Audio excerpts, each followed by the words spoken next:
discovered as early as the 1900s when a French scientist at a World's Fair used sound to control the movements of a boat. And their bite can be near fatal if not treated immediately. And now they can be found worldwide. Are you aware of the symptoms for this dreaded drone bite? Sweaty palms, fever, racing heartbeat, loss of large sums of money, screaming wife and neighbor ladies complaining because you flew over their house and we're spying on them. Hello, my name is Al Vine, and I want to welcome you to God's Great Outdoors. Yes, sir, I'm so glad to have you. I can remember back in 2010, the excitement I felt when I ordered my first drone. I ordered a Storm. I don't know if you guys are familiar with that, but Storm model from HeliPal, which is located somewhere in China. All drones are made in China, just about. My research showed that HeliPal was a leader in drone sales to consumers. About the only place I could find at the time to buy one. I think I paid around $400. Not knowing the front from the back, I started doing my homework. Back then, drones were rather simple in design. 4 motors, 4 ESCs, wires, battery, propellers, processor, and receiver for the radio system. And that's about it. You controlled the drone with a remote control, and that's cool. This model didn't even have a GPS system. So when you took off, you were on your own. Yep. When you were airborne, you had to adjust the trim for a stable flight. Adjust all the motors so that it stayed in one place and hovered or whatever so that you control it. Anyway, well, everything seemed to be getting pretty good. I was getting better at controlling it. One problem that would come back to haunt me later was the fact that when I was flying the bird further away from it, I couldn't tell which was the front and which was the back. This is a problem when you're trying to steer it in a certain direction. So it wasn't long after that I watched it fly off into the sunset. Yes, it was a trying time for me, watching it and getting smaller and smaller. Had no idea which way it was going. It was just going the way it was flying away. I don't know if it was headed in, well, it was just, but I couldn't get it to turn around and come back. Bye-bye, $400, flying into the sunset, never to be seen by me again. Somebody somewhere will find it, and, well, look what I found. It won't be any good because, anyway. Well, my next drone would be the DJI Phantom. Yes, the original Phantom. This drone was a big step up from the Storm. It had a GPS, a gyro, and it got in trouble, you could just push a button and it would come back home. This drone would last for a few years until it kind of ran into a weird electronic interference wall. I have no way of knowing what that is or why it happened. I was bringing it back home and everything was great when it reached a certain point and it stopped. I couldn't do anything with it. I could see it when it was right there. I could see it. But I had no control over it. Now, it is fair to say, at this point, we do live in a military area. The Army could be shooting some sort of rays or something to protect its aircraft or some other weird reason. They also fly drones out of Fort Rupert. But anyway, I watched my $600 drone sit in that air shaking and shivering like it was cold or something. I'm trying to get home and it just couldn't go. I knew it couldn't stay there long. Within minutes, I could see it start to slowly descend. Then it just fell and disappeared into some thick woods. There's a swamp there. Well, there goes another $600. And lost drones. By the way, I did go out into the woods and search for the last lost drone. But no luck. Checked the woods, the swamp, everything close to the location. I watched it go down. Even had a tracer on it. But no luck. Well, you'd think that anyone in their right mind would say, enough. Enough is enough, right? Yeah, right. But no. Me, no. Oh, I thought I saw a neighbor flying that. Looked to be the old Phantom, but who knows. By then we were on to our next drone. Yeah, the bite was getting worse. In 2013, after about with drone withdrawal. Maybe I should explain drone withdrawal. Yeah, it's when you reach into your pocket and you find there's actual cash there. Your mind automatically starts thinking of ways to spend it. Not only a boat to throw the money into, you're a boat owner. No, you know what I'm talking about. The bite starts fastering up until it's forcing you into the internet to look for the newest additions in the drone world. For me, it took me to Horizon Hobby. Yeah, that's a website, and there it was, the new shiny 350 QX3. Now that sounds impressive.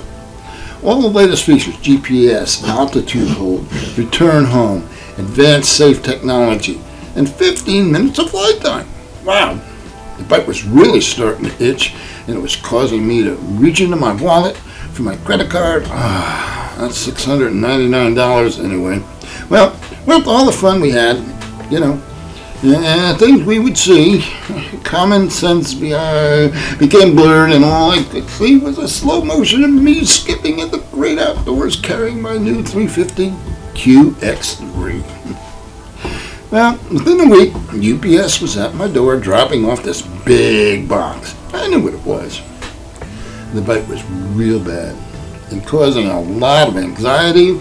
I knew that before I could fly the new drone, I would have to wait at least an hour or so to charge the battery. The bike was really reacting real bad, and I wished there was some sort of medicine I could take to get some relief. It was bad. I mean, it was really, really bad. During the time I started charging the battery and finally completed its charge, I began to read the instruction book. Yeah, that's right. I actually read the instructions. Okay, the main reason I read the instructions was so I could get the drone to start. It's complicated. After reading the directions, he taught us to understand the meaning of the flashing lights. But anyway, it was fun to fly and worth every penny. The safety features were great. If the battery started to go low, the flashing light would tell you if you could see it. Well,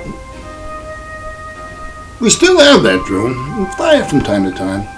We installed a first-person video system on it, and it worked pretty good, but not for long distances.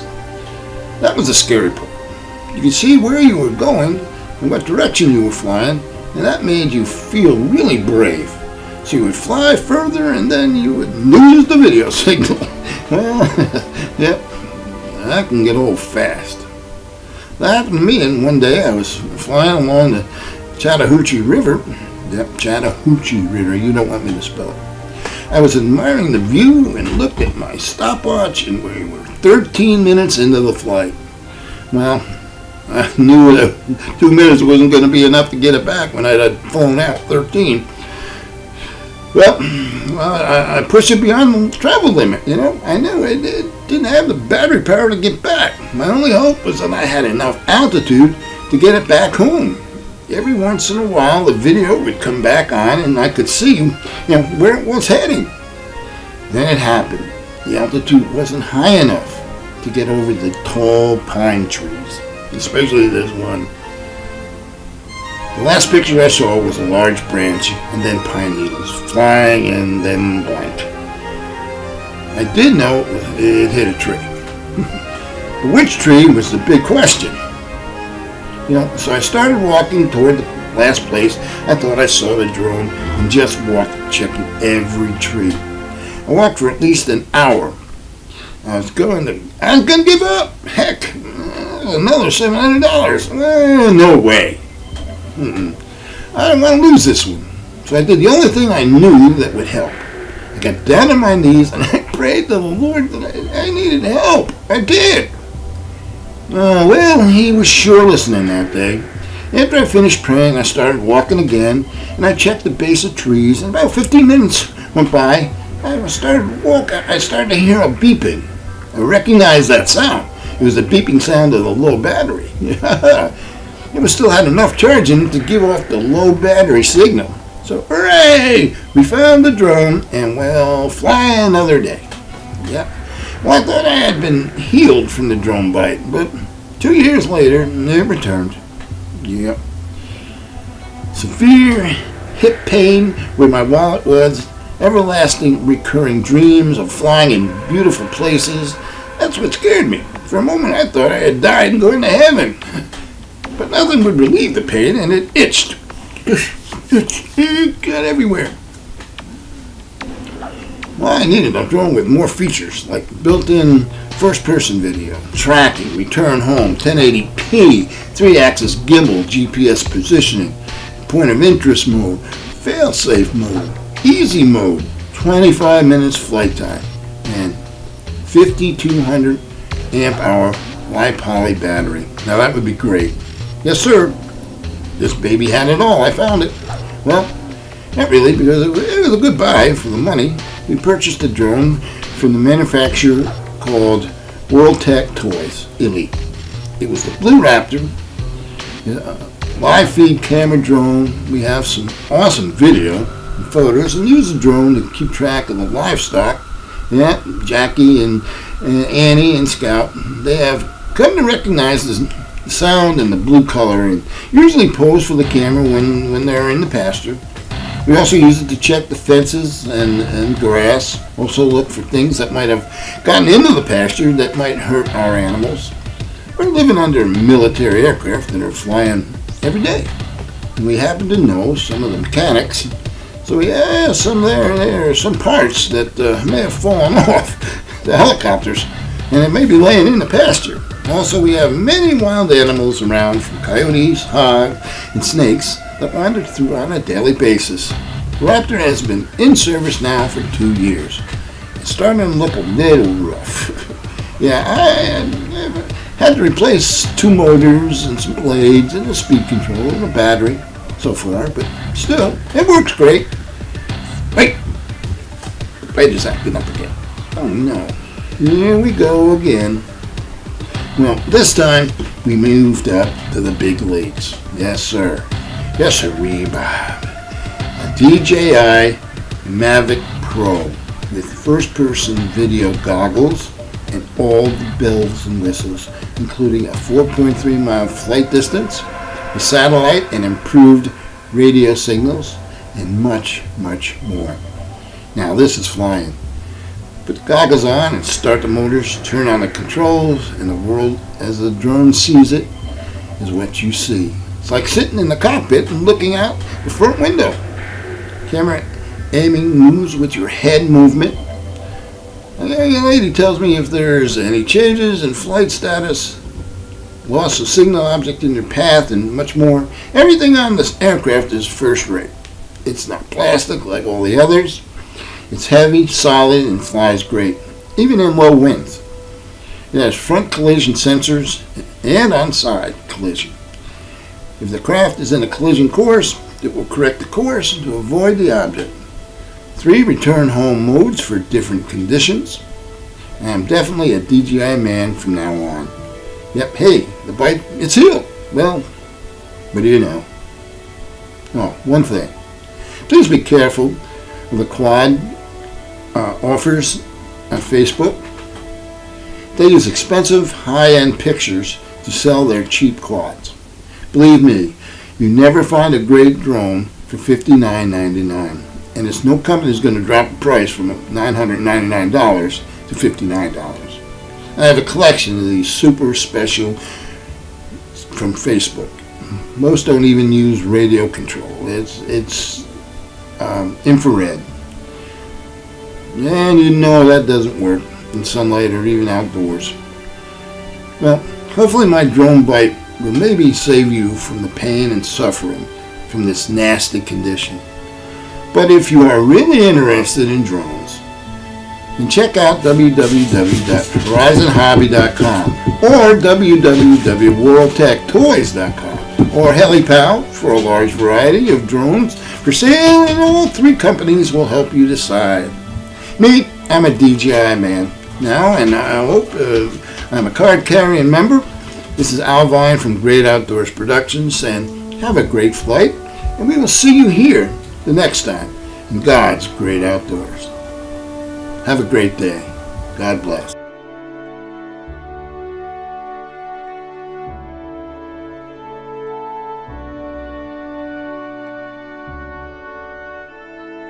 you.